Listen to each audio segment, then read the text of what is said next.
In mid-2014, crude oil was being sold around the $100 mark, but by the end of that very year, the price for crude oil plummeted to a record of $40 a barrel on the international market.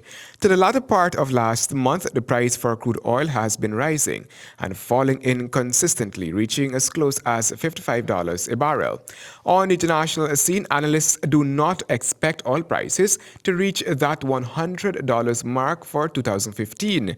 Locally, General Manager of Solgan, Orlando Boxhill, from observations is pessimistic that prices will remain between the 40s and 50s for much longer. I do believe that the prices have bottomed out. I mean, the prices went really, really low. I mean, somewhere in the region less than $50 for sure, and that is extremely low. So I don't think that, frankly, that would be sustainable.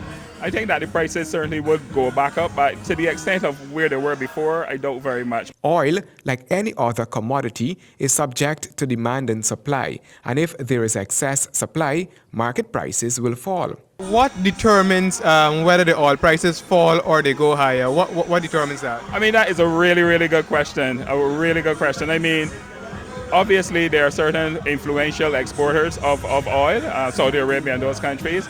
And to a large extent, you have a lot of traders in oil, etc. And so those guys, to some extent, would dictate and where the price of oil goes. The Sol general manager explained that the oil industry can prove complex at times.